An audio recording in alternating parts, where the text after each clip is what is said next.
Saudara dan saudari terkasih, Injil kita hari ini diambil dari Injil Markus bab 12 ayat 38 sampai 44.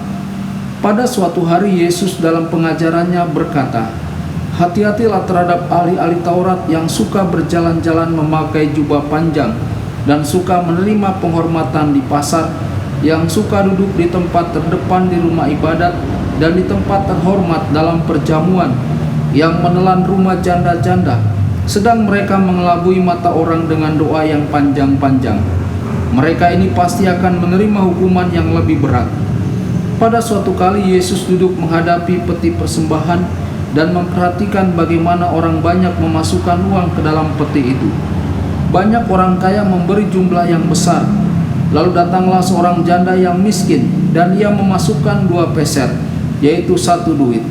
Maka dipanggilnya murid-muridnya dan berkata kepada mereka, "Aku berkata kepadamu, sesungguhnya janda miskin ini memberi lebih banyak daripada semua orang yang memasukkan uang ke dalam peti persembahan.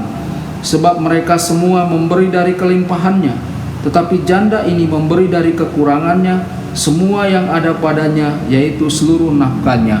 Berbahagialah orang yang mendengarkan sabda Tuhan dan tekun melaksanakannya.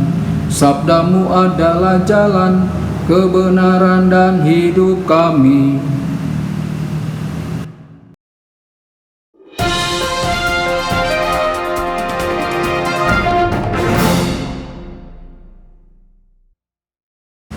Saudara dan saudari terkasih dimanapun Anda berada, jumpa lagi dengan saya Romo Tedens dalam saluran Warta Kabar Sukacita.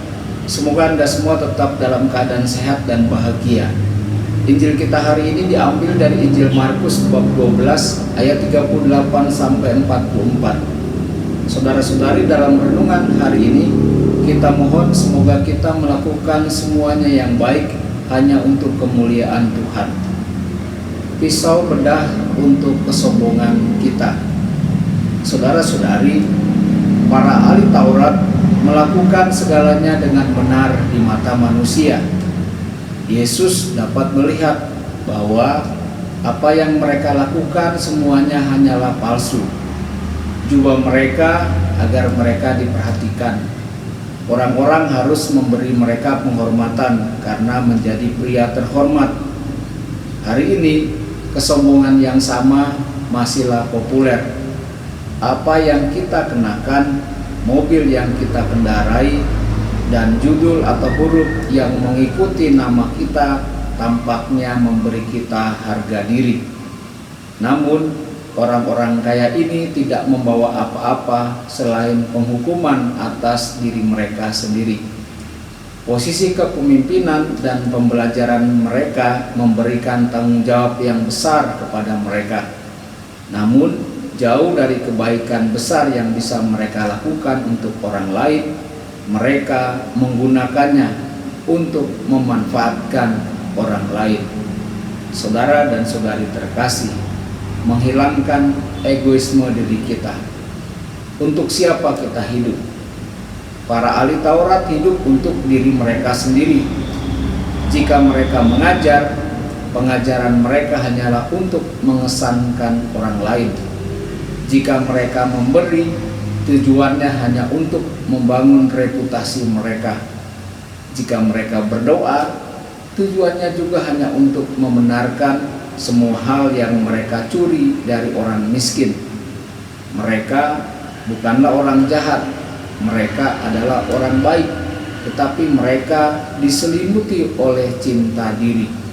Cinta diri inilah menjelaskan semua yang mereka lakukan. Bahkan jika mereka kebetulan melakukan sesuatu yang adil, nilainya kosong karena mereka mencari diri mereka sendiri. Lihatlah kasih sejati.